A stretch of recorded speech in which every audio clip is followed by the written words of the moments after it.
The Haunting of Hill House tells the story of several people in one of the most haunted houses in the country.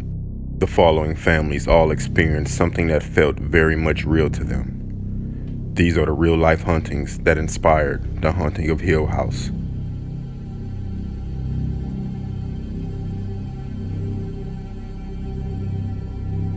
When Janet and Jack Smurl first moved into their family home, the property needed repainting and refixing, but what they didn't know was that the renovations would be the least of their problems. Over a period of 13 years, they were tormented by ghosts that hunted the place. Janet was believed she was touched in her sleep by a demon, and Jack was also attacked by an unknown force as he watched a baseball game on TV. They also witnessed the family dog being thrown violently against the wall. Demonologists Ed and Lorraine Warren identified 4 ghosts at the property: a harmless old lady, a violent young girl, a man who died in the home, and a demon who controlled the other 3 spirits. In 1987, the Smurl family had enough of the attacks, and they fled their home with no intention to return.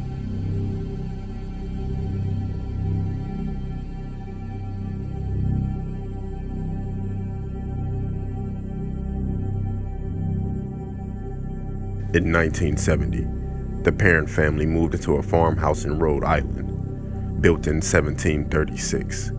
The previous occupant issued them a code warning: for the sake of your family, leave the lights on at night. The torment began almost immediately. Carolyn was awoken in the middle of the night by the ghost of an old, gray lady named Bathsheba, whose head hung loosely. The apparition warned the family to leave.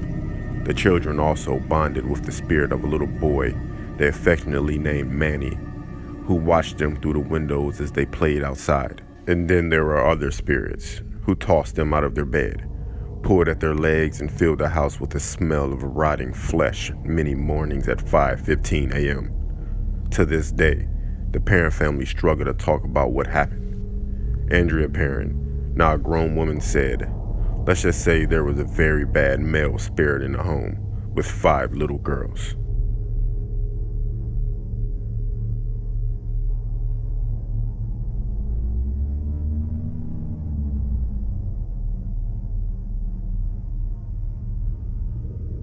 In 1869, Henry McPike built a 16-bedroom mansion for his family. In the 1900s, the mansion was sold to Paul Leishinger, who rents the rooms to boarders. However, those who did stay there soon began to hear strange noises, including children talking and laughing together, although children were not on the grounds. Following the death of Leishinger in 1945, the mansion sat vacant until 1994 when Sharon and George Lucky purchased the property.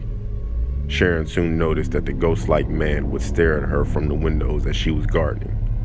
Other disturbances included orbs being caught on camera and heavy metal doors opening on their own. Ghost hunters have confirmed that the most paranormally active room in the house is the wine cellar.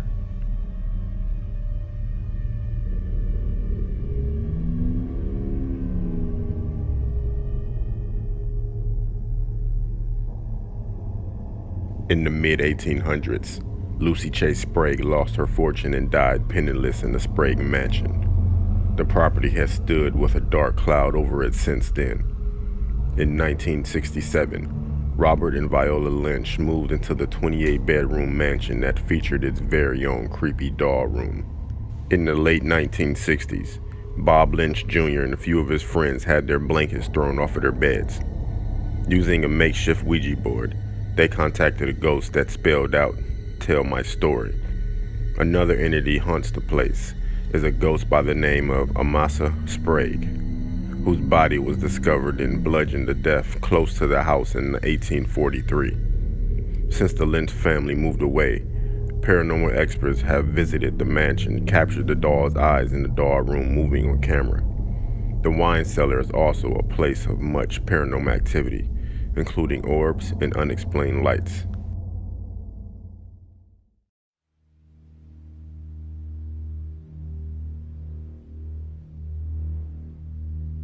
Between 1977 and 1979, there was one ghost story that gripped the world: the Enfield poltergeist. Within this home, single mother Peggy and her 2 young daughters were tormented by a violent poltergeist. Sisters 13-year-old Margaret and 11-year-old Janet complained of menacing voices, loud banging, and chairs being overturned in the house. Janet will also become possessed and speak in deep, demon-like voice belonging to 70-year-old Bill Wilkins, who had previously died at the house. Press photographer Graham Morris, who was asked to report on the disturbances, recalled, "I thought it was an ordinary job until I walked in the house." Morris managed to capture a famous photograph of young Janet levitating out of her bed as her face twists in horror.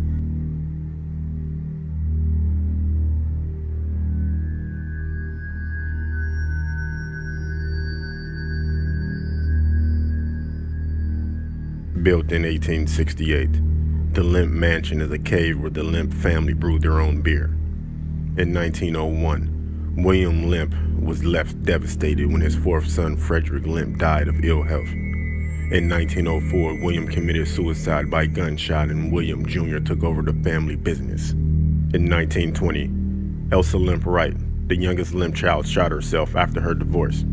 As a result of Prohibition, the family brewery was sold at an auction after hitting hard times, and Billy Jr. shot himself in 1922. Years later, in 1949, Charles Lemp, the 3rd son, shot himself in the head after killing a dog. The only surviving son, Edwin Lemp, died of natural causes, and his dying wish was for everything in the family to be destroyed. Not surprisingly, the Lemp Mansion is now a restaurant and is said to be haunted. One legend is that there was another Lemp son who was born deformed and hidden away in the attic. His spirit is believed to hunt and torment the house.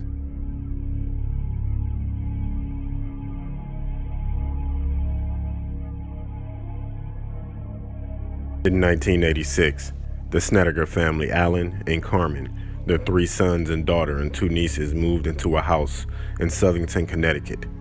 While exploring their new home, Carmen found mortician's tools in the basement, and she soon discovered that the property was once a funeral home. It wasn't long before their oldest son experienced visions of evil spirits, and both parents claimed to have been attacked by demons. Demonologist Ed and Lorraine Warren agreed that the Snedeker house was infested with demons. Since the family moved from the home, there have been no further reports of any paranormal activity. It is believed that the evil within this was drawn to the family rather than the house itself.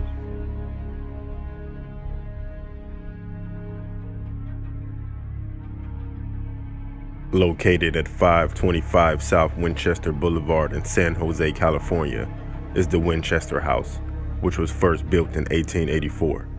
Following the death of her husband, William Wirt Winchester, and with $1,000 a day inheritance in hand, Sarah Winchester sought the help of spiritualists to deal with her grief. Sarah had also lost her only daughter when she was just 6 weeks old. The spiritualist warned Sarah that she was cursed and advised her to build a home for the spirits. The spirits in question were said to be those killed by Winchester rifles. Sarah sold her home in New Haven, Connecticut, and began work on the Winchester house. "If you continue building, you will live. Stop and you will die," advised the spiritualist. Every day for 38 years, Sarah continued building. The property ended up with 160 rooms, 47 fireplaces, trap doors, secret passages, and staircase that led to nowhere.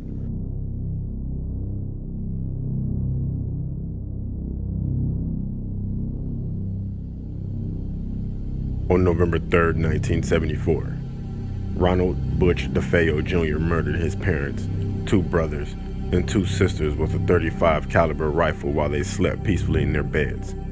Butch claimed he was tormented by voices that ordered him to kill his family. A year later, George and Kathleen Lutz moved into the Amityville house with their children after purchasing the 5-bedroom property for a low price. George reportedly then began to awaken at 3:15 a.m. every day, around the time Butch was known to have massacred his family. They also saw a pig-like creature with red eyes staring from the windows of the house, and the young children would levitate from their beds. Both George and Kathleen passed lie detector tests about what they experienced in the home, and eventually, they fled from the property.